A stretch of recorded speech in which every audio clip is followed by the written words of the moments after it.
At first glance, Gleipnir sounds, well, stupid. This is part of the synopsis that turned me off at first. He can transform into a furry dog with an oversized revolver and a zipper down his back. What? And that's where I just stopped and thought, that's some dumb shit. Moved on and went, well, what else is coming out this season? Almost as fast as I would if I saw a sports anime. And for some damn reason, here we are now, and I'm talking about how underrated Gleipnir is. And I don't know what got me to watch it, but I'm so glad I did. Shuichi Kaguya, no not Kaguya, at first seems to be your typical high schooler, in the way that he sits in the back corner of the class. But apart from that, he's not normal at all. He one day has a power that allows him to transform into a big ass dog with a big ass revolver strapped to his waist, while transformed giving him increased strength, and also allows people to go inside him, like you'd expect of course. Even when he's not transformed, his sense of smell and vision gets better to the point where he doesn't need his glasses anymore. While in big dog form, he saves Claire, who is our main female protagonist, while she's trying to kill herself. And after Claire finds out that he can transform into a dog, she blackmails him into helping her, because Claire's sister killed her parents and left her a coin that has something to do with Shuichi's power. And even when this anime has a serious fight going on, they can chuck in a little bit of humour, and most of it is actually pretty funny. All of these characters are pretty likeable, and the ones that are really annoying don't really stick around for long. And I don't know why, but this girl looks a bit too much like Midi from Made in Abyss, and I'm not talking about human Midi.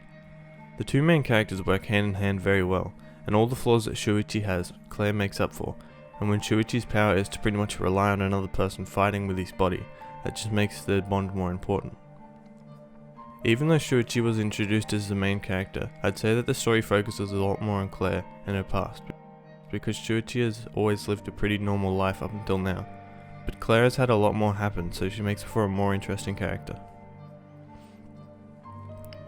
Then there's Alien, who's in charge of the vending machine that takes these special coins, and most of the antagonists are looking for these coins so they can give them to Alien. The art is actually really good, and when you look at the other titles that Pine Jam have released, like Gamers, which is the only one I know, you can really see how much effort went into Gleipnir. But I had a quick look through the other 10 anime that Pine Jam has worked on, and Gleipnir is the first one with a lot of action that they've released, and the fights just look so good. One fight in particular is in episode 2, and all of the movements look really clean and fluid, and the hand-to-hand combat in the part in particular just looks so damn good. Do I need to say more? Oh, and the transformations when characters become monsters too, like god dang it, this is just so cool, and the actual designs of the monsters are really unique as well.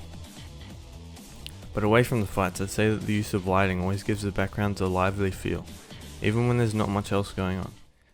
There's still the infamous CGI car, but I mean, what anime doesn't have that at this point? Even at 66, the sound director Nagasaki Yukio knew damn well what he was doing with this anime. I mean, the soundtrack is banging, and there were no parts where it felt out of place, like the fight scenes always had really fast and intense music, that I could even compare to Wonder Egg Priority's soundtrack, which also slapped. And if I were to talk about the sound design, I could only praise it more, because there's so many cool sound effects. The sound when Shuichi picks up on a scent is definitely one that stands out, because you can hear the wind howl, literally. Like there's the sound effect of dogs howling, which was a nice touch considering he turns into a big dog. Gleipnir is just awesome, and it has no reason to be thrown into the forgotten seasonal anime pile, which is where a lot of the shit I watch goes. But if you're looking for a short watch that should keep you invested the whole way through, then give Gleipnir a watch. What the hell is Gleipnir? Gleipnir.